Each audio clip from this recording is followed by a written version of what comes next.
it was the first person I had to dismiss from my practice. And she was someone that I considered to be a friend. I feel guilty for having this like love of work. Yeah. You can't say, well, actually that didn't happen and we didn't do that treatment and you didn't have those outcomes, because legally we cannot do that. And you're not allowed to defend? No. So I learned a lot about Mean Girls and the power of one person. And unfortunately, as a business owner, there's nothing you can do. Like, your hands are tied. But working moms shouldn't feel ashamed of that either. Not only the need to work, but the desire to work. What do you think needs to change for women to support other women?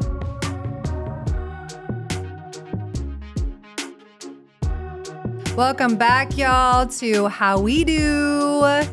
On today's episode, you guys, we have a doozy for you today. So last episode, we talked with Marissa Hughes, and she told us everything from start to finish on how she built and grew Mavie Med Spa, one of the most sought after med spas in Utah. She gave, tips and tricks and things that have worked for her to implement into your daily lives. If you haven't checked out that episode, make sure you check out that one. And as we're moving forward, I wanted to do another episode with her, because at the tail end of our last episode, she started to open up about some pretty toxic things that have happened to her. And I knew we needed one more episode. So today we're going to talk to her about some of those things that have happened. And just to dive a little bit into it, the success that she's seen doesn't always bring applause. Sometimes it brings jealousy and judgment, and sometimes straight up sabotage. And she's experienced some really tough, challenging things that have gone on, and she's willing to open up a little bit about it. Marissa, thank you for being here. Thank you for being vulnerable and open and honest about just some of the things that happen when you are successful, you know? So I want to dive right in head first. Yeah. You have this amazing med spa. You've worked your tail off to build. You come from humble beginnings. You come from nothing. You've worked your way. You've stayed this really good-hearted person, and you're starting to see success. You're starting to see that everything you've worked so hard for is starting to come to fruition. Yeah. And when was it? What was the first moment you saw things start to shift where people weren't super happy for that success that you were seeing? Yeah, I mean, it's really interesting because when I think back on my journey, in the beginning, I was this newly single mom, had just gone through a divorce in the middle of NP school, drowning, but then I decided to start a business in the middle of it. And people were happy for me. Yeah. And, they were cheering me on, and they were sweet and gracious, and I'm so grateful for that. It's interesting, though, when you kind of reach the top of your Mount Everest, which I will insert here, the top of one mountain is the bottom of another. 100%. Right? So when I say that, I don't mean I've made it and, I'm at the top of my success. It's success means something different for everyone. And when you come from nothing, it doesn't take much to feel like you're successful. Totally. Right? But when you feel like you've reached the top of your Everest, people start to shift a little bit. Certain people start to shift in the way that they treat you and the way that they support you. And it's very telling, particularly of women. Dig a little bit deeper there for me. When you started to see this shift in people, in what ways? What was happening? Yeah, I think some of the foundation behind issues with women, well, to a large degree, is the talk, right? Mm-hmm. The trash talk, the gossip, the rumors, you start to hear the judgments that people are making about you, and you go, whoa, wait a minute, where did that come from? Mm-hmm. That's not who I am. Yeah. Why Why would they derive that from what I'm doing and the way that I'm showing up? Do you have any specific examples? Yeah, I mean, I've had some people say, well, Marissa's changing. She's getting a big head. Yeah. And it's because when I try and unpeel that and I peel back the layers, I think that they're saying that because I can show up more confidently, or I've reached a new level in my profession and my career. It's like in the Barbie movie, right? When Yeah. she's like, well, you can't be this way or you're considered this, and you can't, can't be too skinny, but if you're overweight, then it doesn't matter where you're at. Somebody's going to judge you. Right. And so I started hearing some rumbles. Some of the people that were closest to me stopped showing up for me. One of what I considered to be dear friends, we did a treatment on her. It went great. She went and got a second opinion from someone else in town who told her I did it wrong. And she came back furious, totally like disrespectful to my staff. It was the first person I had to dismiss from my practice. And she was someone that I considered to be a friend. And all I could do was sit back and go, okay, well, like they're entitled to their opinion, but also it's wrong. Yeah, that's hard. And hers, I think, spiraled into this, this form of jealousy, taking part in conversations that were negative. I don't know. Sometimes you want to be a fly on the wall and you just want to go, how did this all come to be? But yeah, I started seeing people that I thought would always be supportive of me and of Mavie. And here's the thing too. You don't have to be a patient of mine to be my friend. No. You don't have to spend any money at Mavie to be my friend. Right. But to be my friend is to be my friend. You got to show up for me. Yeah. Yeah, stick up for me. To have my back in rooms that I'm not in. That. Yeah. So you start seeing these like little things unfold. Did you feel like it started like happening all at once, or was it just like a snowball as more time went on, as more success came, it just kind of continued to spiral? Yeah, more that. I think the bigger you get, the bigger the problems, right? I feel like early on, I didn't have any issues. I wasn't a threat to anybody. And honestly, when I look at myself now, I don't feel like I'm a threat to anybody either. I'm doing my own thing. I'm on my own court in my own lane, blazing my own trail. But for some reason, there is a psychology behind women that opens this door of jealousy and skepticism and just this cynical view of each other that I hate. I hate. It makes it really hard to trust women. And I work with primarily women, I'm not talking like employee wise. I'm talking like clientele wise. Like the aesthetics industry is predominantly a female industry. And so I see this psychology, being dropped at my lap. Like when people sit in my chair, I'm sure you feel the same way. Like they sit in the hair chair, they sit in the aesthetic chair, and it's just word vomit. Totally. It's like I feel like a therapist some days. Yes. And to a large degree, I think that's why I'm exposed to this more, because it is what I hear all day. And I hear some of the stories that women are going through, and I'm just like, I'm baffled. And it wasn't until last year that I really experienced like my own version of that, where I'm going, what in the world is wrong with women? They're like coming after you for no reason. Yeah. Do you think a lot of it stems from insecurity?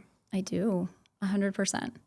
When somebody isn't happy with themselves and they're not confident with themselves, they have to bring someone else down in order to make themselves feel better. Why is it though that, I guess misery loves company, right? But why is it that when someone outgrows you in certain ways, right? When someone does something different than you, why is it that people try to keep you small? Because it happens everywhere. Yeah. Everywhere. I think in business in particular, I think that it is a little bit heightened, right? There's this weird, this weird idea behind women being successful. I think some women don't like it. Yeah. Some of it's a cultural thing, feeling like that's not a place for a woman. And then some of it is just some women are not happy with how their lives played out. Well, guess what? I wasn't happy with how my life played out. This is not what I had planned. Yeah. But I had a choice, just like they have a choice.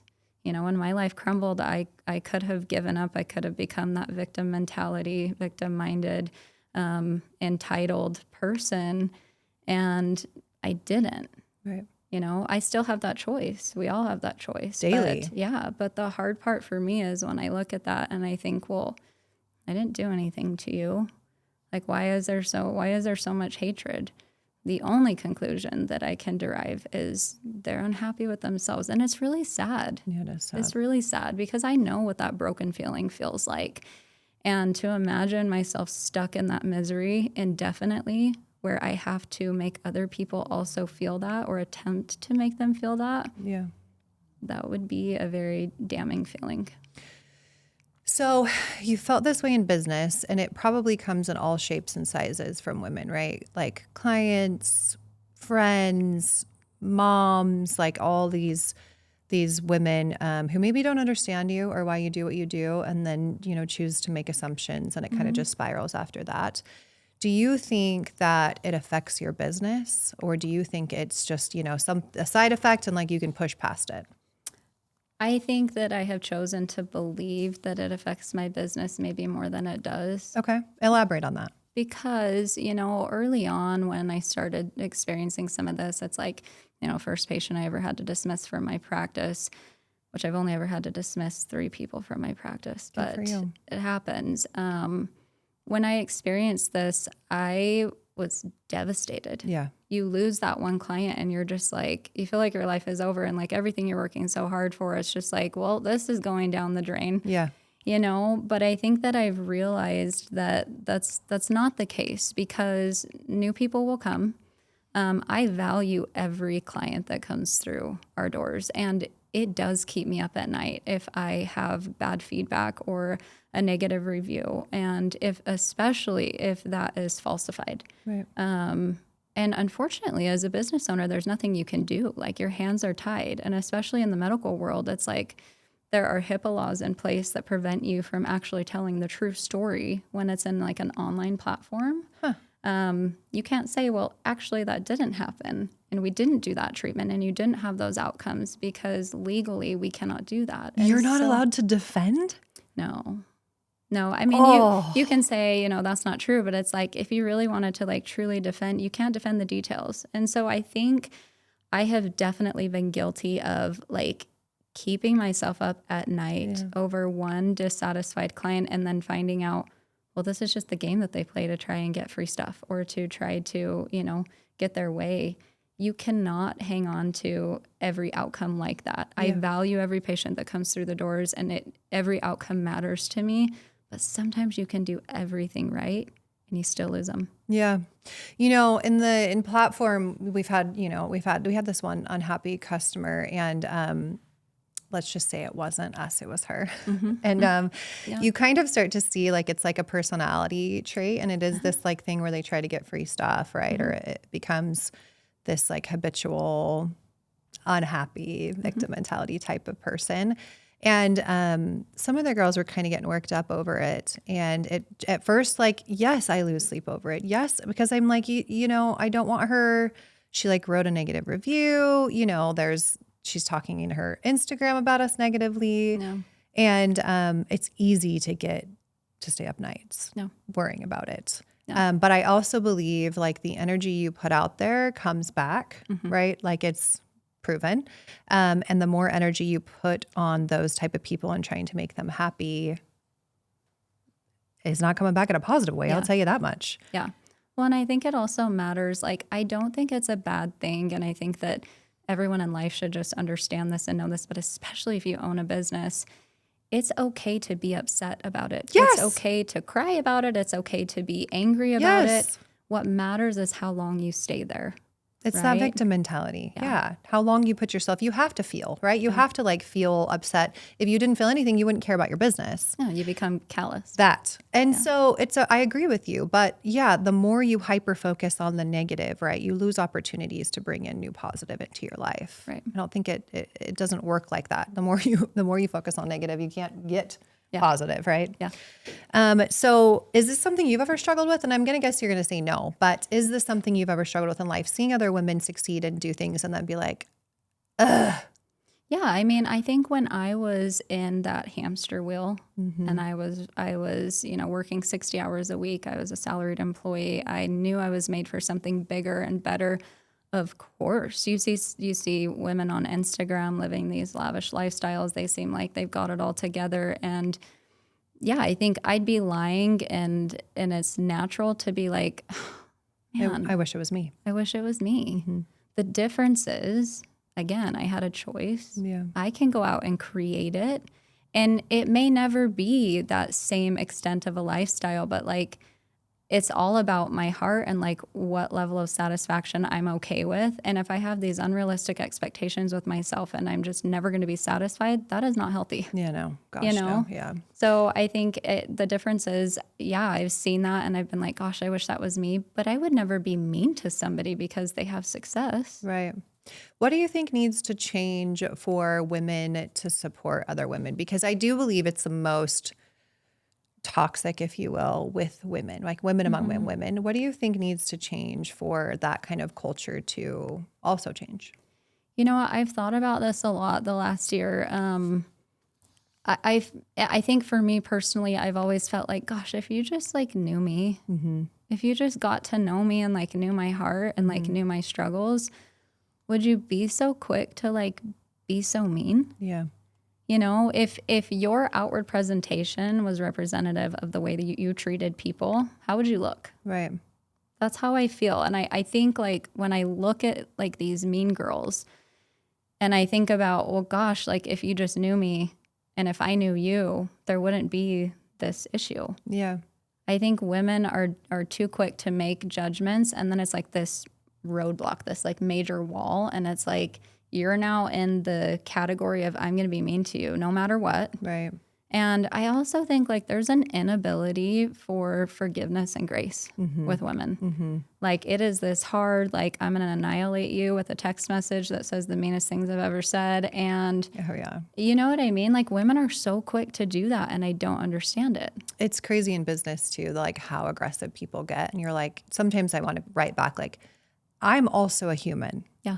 I am a person. Yeah. Maybe you talk to me with a little bit more grace because I will help you with everything that I possibly can. Yeah. But I am a human, you know, it is crazy. Yeah. They think you're this like robotic, perfect thing that, you know, everything happens good to you. Yeah. And it's just not true. Yeah. I do have a theory. So sometimes I have a hard time in church when everything is portrayed as like all roses, everything's good, you know?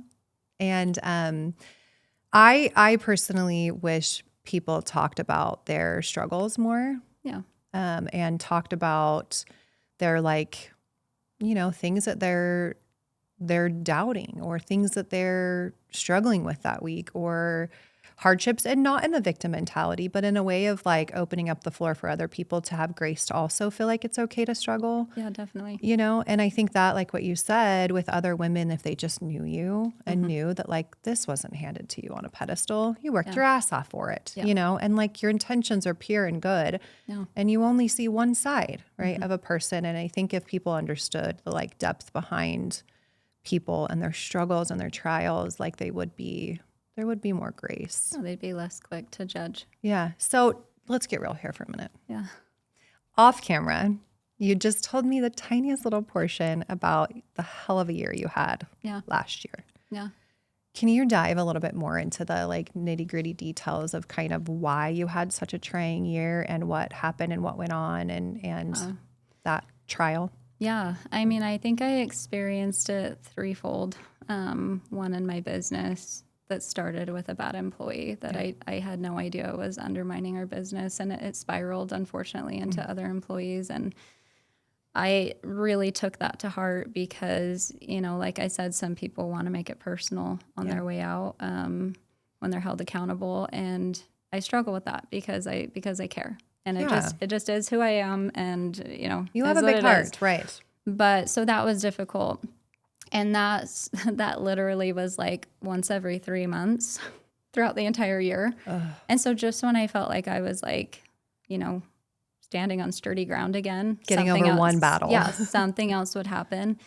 And then from a personal standpoint, like my family experienced some pretty significant health challenges. Like January, my grandfather, they were like, he's not going to make it. Come and say your goodbyes. No. I get there, we say our goodbyes. He somehow rallies. He's still alive today. Stop. Like, my amazing grandpa.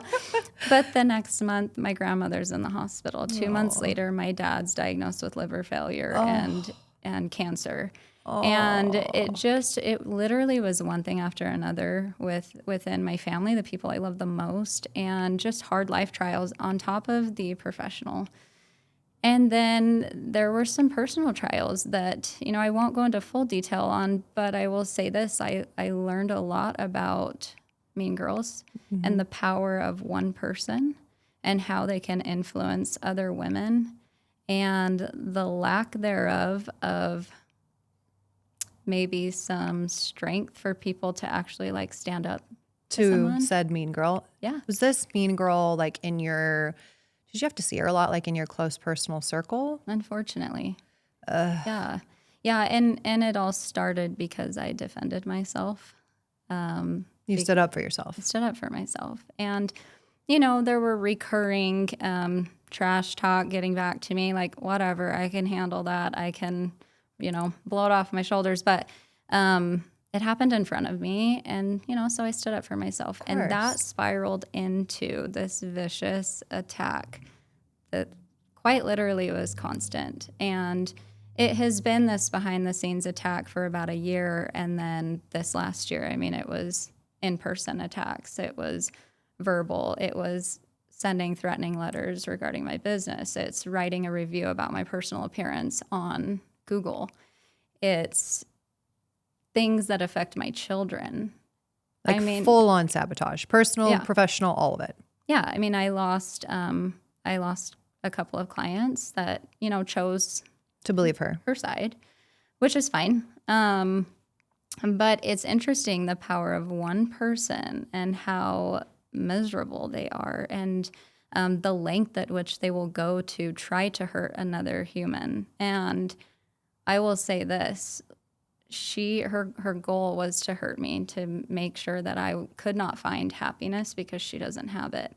Made me a hell of a lot stronger. Yeah, gosh, yes. The resilience that builds. Oh, like her goal was not accomplished. Let's just say that. I kind of chuckle at it now because I'm like, made me stronger in my business. It made me stronger in my relationship with my boyfriend. Right. It made me a better mother. Like, I'm good. Yeah, joke's on you. You know what baffles me is, you know what? This is funny, but Kanye West says, if you ain't got hate, you ain't great. Yeah. Because it just comes naturally, right? Like the bigger you grow, the more haters, because of their unhappiness, they just come. But to have someone that close into your personal circle that's really tough. And to have it like so forward facing and a part of your business is like, it's coming, it's firing at all angles. Yeah. But the thing I don't understand is if these people who have so much dang time on their hands to bring others down and to attack and to sabotage and to plan and to, do all of these things, girl, the amount of time that takes. Oh. The amount of mental capacity that takes. If they would just channel that time they had into something good. Yeah. They could change worlds. Yeah. No, I know. When I hear people that do this kind of stuff, I'm like, how do they have the time for that? Well, they don't have a job. Starters. Yeah. I don't know. I think when you look at somebody who is placing their energy in an area like that, you just have to feel sorry for them. Totally. You really do. Yeah. Like I started off with like so much hatred and just like, are you kidding me? Yeah, of course. How could you not? And now I'm just like, that's pathetic. It is pathetic. And it's sad. And I feel bad. I do. And here's the other part too that's interesting to me because I'm a very forgiving person. Very. This person could come to me and say, I'm really sorry. I would forgive them. That's a beautiful trait. It doesn't mean that I will ever let you close to me again, but I will forgive you. And, I don't have it within me, this desire to hurt somebody and to make them feel less than. They already feel less than. That's why they're doing what they're doing. Completely. But I don't know. I think that it's a psychological thing. And I think a lot of women are so, discontent with their own lives that like it's the only thing they know how to do to feel better. Yeah, misery loves company. If other people are in the same place, then it makes them feel a little bit better, unfortunately. Yeah. I love that you're a forgiving person because I do believe like your ability to forgive is really the blessing for you, right? Yeah. If you can forgive and let go of things and still hold boundaries, like you're that much happier. Yeah. It is hard though. It's so hard. That's a hard, like I think that's beautiful that you have that trait and it's something you actively work on because that's hard Yeah. to be that like open and vulnerable and willing to just kind of let things go. Yeah. And I'm not Takes perfect work. at it. And it's just like, we've talked about from a business standpoint, it's like, it doesn't mean it doesn't hurt. Totally. I'm human Yeah. and it hurts. So, More than people know. yeah. Have you lost sleep? Have you cried over these situations? Like how's it affected you? Oh, yeah. Yeah. Yeah. I mean, it's been a roller coaster, and it's pretty interesting too, because it's placed a lot of pressure on, my relationship with my boyfriend, and I have been able to see what an amazing stand-up man he is and who I have, and just like, what a blessing. Yeah. Like, what a blessing to see like how he has risen to the occasion and stood by me and taken care of me and supported me. Like, he knows my heart, you know, and he could very easily have listened to some of this and been like, I'm not going to chance it. Right. Or stay silent, right? And just be like, I'm not going to have an opinion. I'm neutral on this. And I'm used to fighting battles on my own. Right. And so it's been a huge blessing to have somebody that loves you and knows you and stands by you. I've got a question. On our last episode, we talked about like this hyper independence being like a trauma response and something that you have to unlearn how to be. And you have an amazing boyfriend now, and he's gone through, how long have you guys been dating? 2 years. 2 years. He's gone through a good portion of life with you. You've seen him highs, lows. He's seen you at highs, lows. Yeah. Has that been hard as you're going through like deep struggles like this? Has that been hard to let him in? Was that something you really had to learn? Yeah.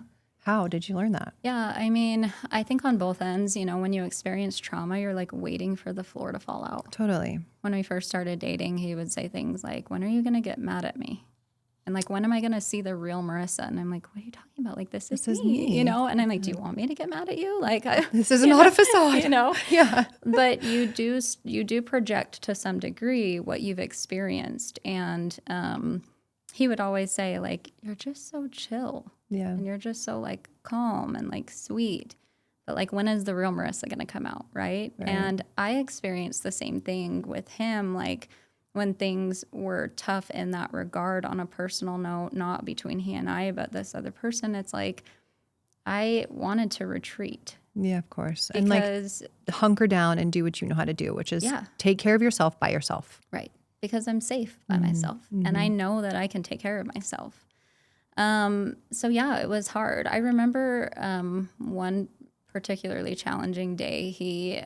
I had, just been so frustrated, and he could sense it. And he said, listen, if tomorrow you woke up and Mavie imploded, I got you. Oh. And I remember like feeling this like, whoa, he means it. Yeah. Like, are you for real? Yeah. Like, I'm used to taking care of myself and figuring things out and creating my success myself. And it's like, he means it. Wow. That's a hard thing to like let someone in when you have been in such a state of independence for so long. Right. And in a place of trauma where you're like, I'm good. I don't need anyone. I think for people out there who are like suffering from that realization that they're in this hyper independence mode, right? Which is honestly where I've been most of my life, truthfully. Yeah. Any tips you have to help kind of get you out of that? Is there anything you can tell people to do, or girl, is it therapy? Like, what are we doing?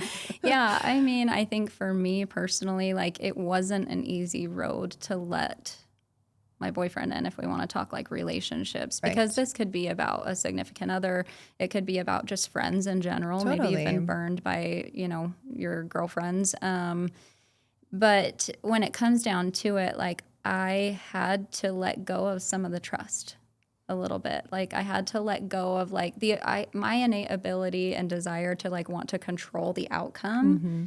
I had to let go of that a little bit, and I had to trust him that what he's saying to me is real, right? And I think that comes, it comes in waves, especially when you've been burned by like women, right? You're like, I don't need any more friends. Mm-hmm. I'm good. I got my boys. I got my man. Yeah. That's it. Like, I'm good. Yeah. But I would say my tip is you have to open up at some point, because otherwise you'll never get out of that state of independence. Right. It's like I was telling you, my therapist said, she's like, your box is overflowing of all these things that you've just shoved to the side because you were in survival mode and you had to. But you can never be blessed by others and what they can bring to your life if you're so closed off that you think I can just handle it all on my own. Yeah. So the state of like powerlessness is a funny topic for me. And it is something I struggle with because letting go a little bit, right? Little by little, trust by trust, like you have to let go. Is that something you think you can do like as a woman, right? That struggle with seeing others succeed. Do you think that's possible? We like get hurt, we burn, we like go inside. But is that the ticket, right? To like trust other people and women is just like let go of a little bit of control and powerlessness and try to trust again? I do. And I think it also comes with like having some humility, right? And showing that to other people before they give it to you. It's like I was just telling my boyfriend the other day, we go to work out together. We don't go to one of the main gyms. We just go to the rec center with all the old people. I love it. But there's a girl that I see quite regularly there. And she always is just giving me this dirty look. Like she is, I'm just like, I can smile at her and she doesn't smile back. And so one day I went up to her and I was like, I love your workout outfit. Yeah. And she was like, really? I was like, yes, it's so cute. I'm like, what is it? And immediately she just softened. Like guard down. Yes. And I thought, maybe she looked at me and she's like, she looks like a total B. Yeah. Maybe maybe I had RBF that day. Yeah. I don't know. Yes. But as soon as I displayed that to her and just let her know, like, I'm not a threat. Like, I will be your friend if you want to be friends. Like, you want my phone number? Yeah. You know what I mean? Yeah. You want to go catch lunch after this? Yeah. But she just softened. And now when I see her, she smiles at me. And I think sometimes that's what it is. And even if you're experiencing like what I've experienced, I've tried the extension of like the olive branch and saying, look, you have been horrible to me, but here it is in our best interest for everyone to just like, let's work this out. Yeah. Break bread over it. Mm-hmm. Some people aren't capable, but you should always try. Yeah. I agree with you on that. I think it offers like, having humility and being able to be the bigger person in situations like that definitely can bring people's guards down. And we need more of that. Yeah. The like, hey, I like your outfit. Yeah. Just that. Yeah. Mel Robbins says, if you think of something in your mind, like a compliment, say it. Yes. Get into a habit of saying it. Right. Like I went through the Starbucks drive-thru and the girl was like, I love your eyebrows. I was like, that's so nice of you. The nicest thing you've ever said. Yeah. No, I'm just like, you now have an extra tip. Yeah, what I mean? exactly. Like, oh, truly. I just thought that's what the world needs. Like more women that are willing to compliment other women. I love that. Okay, before we get into like who this has made you, like the struggles and trials, I want to talk about Utah culture for a second because not everybody is from Utah. Yeah, I'm not from Utah. Yeah, I'm not either. I'm from Las Vegas. You're from Arizona. Yeah. And so it is an interesting culture in Utah, especially with women who work and working moms. And we already have like a struggle with the working, wanting to be mom, wanting to be business owner. This like internal tug of war is constantly there. Can you tell me a little bit about what you've experienced just being a successful business owner, a working mom, and like that identity that's hard? Yeah. I mean, before starting Mavie, I was a working mom too. Right. I had my first son young. I was only 20 years old. I've always worked, even when I was married and my husband was working, we both had to work. And then when I went through nursing school, I was 8 months pregnant when I graduated nursing school. And I had just gotten into this residency program at the hospital, which was really competitive at the time. And they were like, well, 6 weeks maternity leave. And I was like, okay, I go back to work. And I remember someone asking me at church, well, how are you going to take care of your brand new baby? Like that baby needs you. Oh, gut punch. Like you just feel like the smallest of all small things. Dagger to the heart. Totally.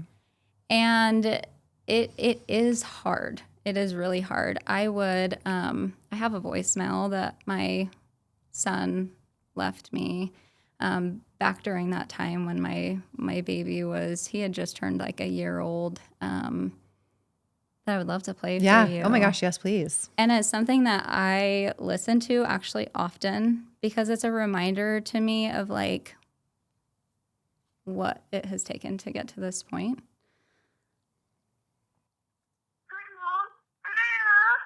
I miss you. Have a good day. I Talk to mom.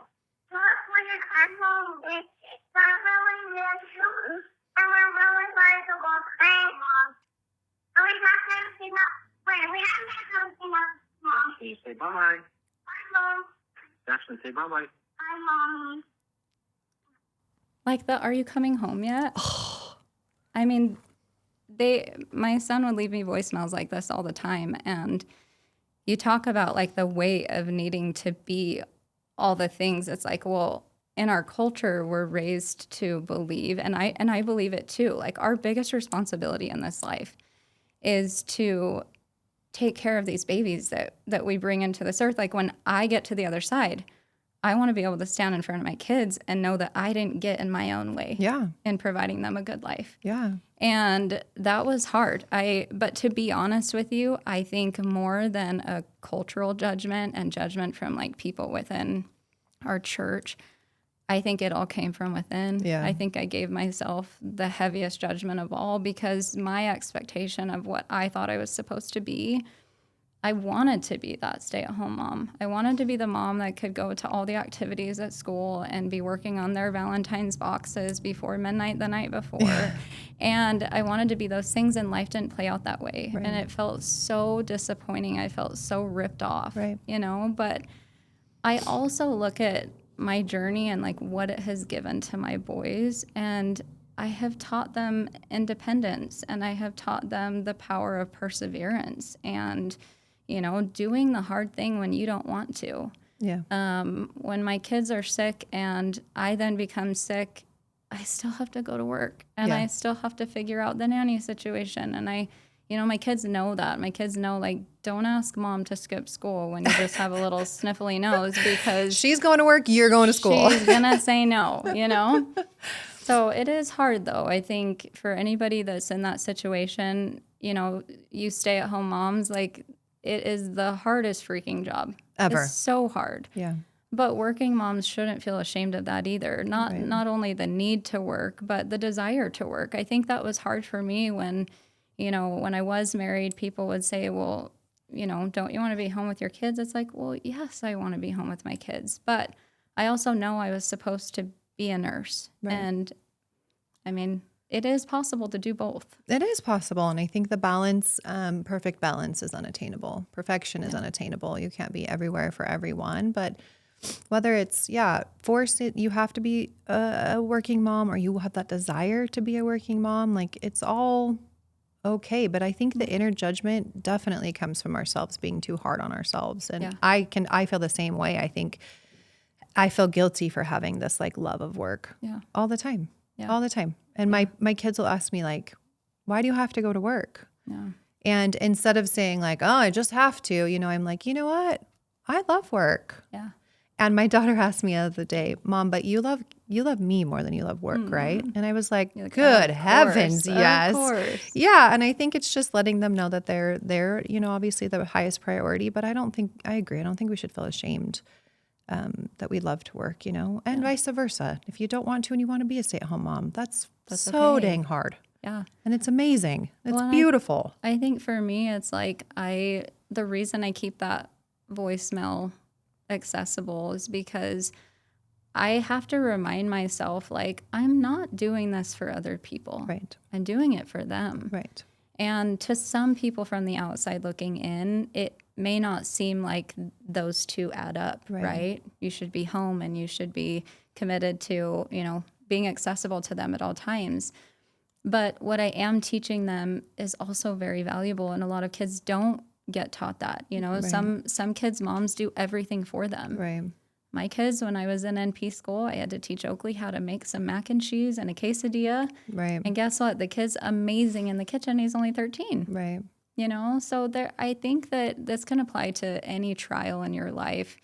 If you can use it to catapult you in a different direction, a positive direction, and take something valuable from it, create it to be what you want it to be, and make the best of it, it's going to be a blessing. Yeah, I don't think there's any losses in life, right? Like there's there's winning and there's losing, like people say, but I don't think there's any losing. Yeah. I think there's lessons to be learned, right? Yeah. And what can you gain from that loss that is actually just a lesson that's going to help you down the road? Yeah. I think you're an incredible person. I think that anybody who's listening, who's struggling with that guilt, that, that mom who's a mom, who's working, who's struggling internally, I think complete balance is unattainable. But totally, yeah. Daily checking in with yourself and giving yourself grace is absolutely attainable. Yeah. Are there any practices you do or things that you do to help kind of ground you and keep you in a good headspace? Yeah, I mean, I have really focused, especially this last year, being so trying. I have tried to make it more of a priority to have some practices in my life that are for me.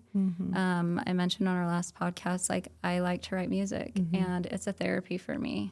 I've written a lot of songs in the last year. Beautiful. And I try to immerse myself in just higher level thinking, and that comes through like podcasts, right? If that's the loudest voice in my head, then that's where my mind is going to go. Right. But I think, one core belief that I've always understood about success, I grew up playing sports. I played all the sports possible. There's a lot to be said about perseverance as it relates to success. And in my mind, like when I started in the Vein Center, for example, and then, building Mavie, I knew that I could do two things really well and better than most. I knew that I could show up consistently and that I could outlast most people. Absolutely. Right? So the perseverance, I think, comes from being able to be adaptable. Yeah. There was an article, I don't know if it was in the New York Times, I think it was, that, I don't know if you saw this, about the freezing temperatures that North Carolina and Florida have recently experienced. It's like colder than it's been in over 100 years, something like that. And people were panicking because these alligators were found in these bodies of water that were starting to freeze, and their noses were coming out of the water.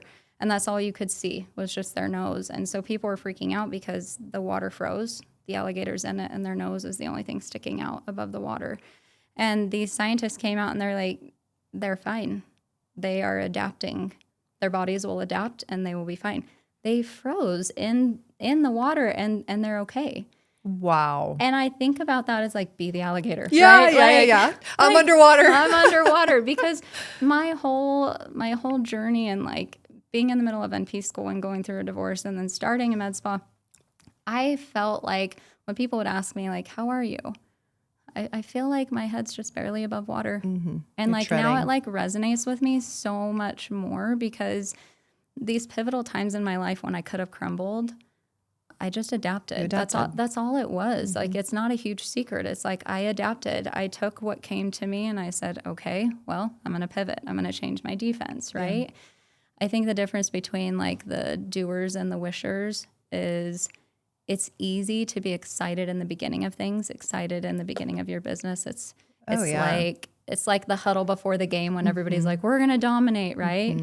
But the true test comes when you're like in the fourth quarter and the excitement's down and like you're down by 20 points and and you have this team that has full court press against you. Right. And it's like, what are you going to do? Right. And so I think like that adaptability, like that's just been something that I've really focused on this last year is like, okay, well, you want to come at me like that? All right, I'm going to pivot this way. Yeah. It's not something that you have to carry. You don't have to carry every attack. No. I think it's funny, the analogy. I'm like really picturing these alligators with their noses out of the water. I'm like, I'm going to picture that forever. I think that is such a good picture mental image of adaptation and like surviving and adapting and like becoming. I think, the statistics say that most small businesses don't last more than 5 years. Exactly. Right. Yeah. And I think it's because of their inability to adapt. Right. Yeah. And I think if you have a small business, it doesn't matter what it is, whatever business you have, you're going to have to adapt. Oh, yeah. And things aren't going to work out and they're not going to work out the way you think they are. And when something happens, which it will, plan on it, you have to pivot. You have to be able to adapt and be flexible and malleable and know that whatever failure is coming, you can get through it. Yeah, for sure. So who has this made you? So you've gone through all of these things. You've had just like the nastiest of nasties coming after you and your business last year. You had so many personal trials, family trials, like some deep rooted pain last year. What has that done for you personally? Honestly, I feel like it's positioned me to be more firmly grounded in who I know that I am, because I think that was tested a little bit last year. I had every opportunity to retaliate. Yes. And believe me, I had some ways I could have retaliated. You And I may have thought of a few. I've got some things I could say, but if I had a choice, right? And if I did, I'm no better than they are. Yeah. So it's more deeply rooted me into who I am. I honestly feel like we're given trials in life that are kind of testing us in regards to which direction are you going to go? Right. And I feel like because I got through last year, the last 2 years really, I am better positioned for this next phase of my life, like better now than I ever have been. And it's been a source of stress and anxiety, like opening up a second location. There's so much that goes into it. Right. And I just feel like things are opening up.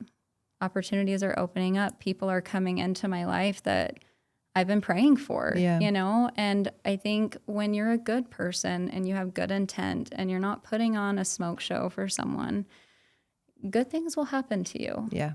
It doesn't always happen in the timing that we want, but I really truly believe that if you do it right, like the success will come. Yeah. And so I feel really happy and confident with, you know, where I'm at in life and like what trials have made me who I fought to become. Yeah.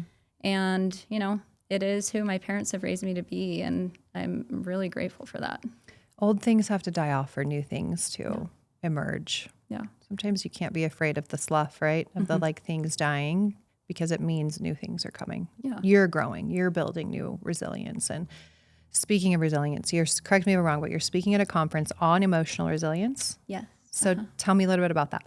Yeah, so it's an aesthetics conference in Seattle, Washington, and it's called the Aesthetic Alignment. And I love this conference. I spoke at their last one in Montana. A dear friend of mine, Sarah Berg, she's put this together. And the purpose of this conference, you go to these aesthetic conferences, and sometimes I hate them because it can turn into this like, who's wearing the most expensive outfit? Who has the best purse? The most expensive belt buckle? Who's you know? Yeah. As a show of like who's succeeding, right? Like it's like all a show. Right. And I just don't like that feeling. Right. Like I just want to show up as me. And she created this titled The Aesthetic Alignment to help to emphasize to providers that we need more alignment in our lives. Right. And as women, as business owners, mothers, entrepreneurs, like we need to feel aligned with, you know, what we're doing in our lives and who we are and our most authentic versions of ourselves, right? And so I'm speaking on emotional resilience and having a growth mindset. I love that. Which I'm really excited about because I get to share a little bit about, you know, what I've learned. You know, these theories like be the American alligator. Yes. You know, yes. Like, you will feel like you're just barely breathing and sometimes you are, and that's okay. Right. But I think, you know, having a growth mindset has been something that's been really big for me and substantial for me because if you have a fixed mindset, you are in the victim mentality category. You know, absolutely. I'm entitled to, you know, XYZ, and if it doesn't happen, like I hate everyone else. And there's people out there that live like that. Oh, yeah. They're everywhere. The growth mindseted person is going to say, you know what? I have these trials. I have these challenges. Like, I'm going to pivot. I'm going to adapt. I'm going to change. And sometimes that's changing your expectations. Right. And sometimes it's just raising the bar. Right. So I'm excited. Yeah. So what's next for you? So you're opening up your second location. You're speaking at conferences. Do you have any other goals, whether it be personal or professional, that you're like, yes, I'm going to do this? Yeah, I am really focused on continuing to like take care of myself. You know, when I went through NP school, like the working out regularly, like eating healthy, like drinking enough water, like the basic fundamentals of taking care of yourself. Right. Yeah, out the window. No survival for sure. Yeah. And, you know, dating my boyfriend has been so good for me. He's a very like consistent personality, and it's just been really nice and fun to be able to kind of take care of myself again and do the things that I love. He is a huge support of like, do more of the things that make you happy. Like if you want to write more music, go write more music, you know? So there's that. And then, you know, professionally speaking, like, yeah, I've got some things up my sleeve I'm like really excited about. I love that. Yeah. Okay. If you have anything that you want to add to anybody who's looking to just open a business, whether it be med spa, injectors, facial, estheticians? Like, is there anything you want to give them to help them along their journey? Any little tips of advice? I think finding a mentor that you know and trust is huge. Yeah. And if I can be that for you, I got you. Love. I didn't have that, and I wish that I had, but I have found that along the way. And I think regardless of how successful you are, you should always have a mentor. Absolutely. You should always have somebody that you can call and ask questions to, run things by. I would say, find a good mentor. And then really, just ignore the haters. Like, toxic people are going to be toxic. It is what it is. The people who are here for you for the right reasons, they're going to show up. Yeah. I love that. Yeah. Marissa, you are an absolute gem. Thank you for being open and you. honest and telling us really what's going on in life. I think it just speaks volumes to who you are and your character. And I think you've shared some really valuable pieces of information that we can take and just implement into our lives. Thank you. Yeah. Thanks for having me. If you have enjoyed this podcast, which I know you have, share it with your friends, subscribe, download it, and help us get, more people like Marissa on here that we can learn from her trials and from her successes. And we will see you next time on How We Do.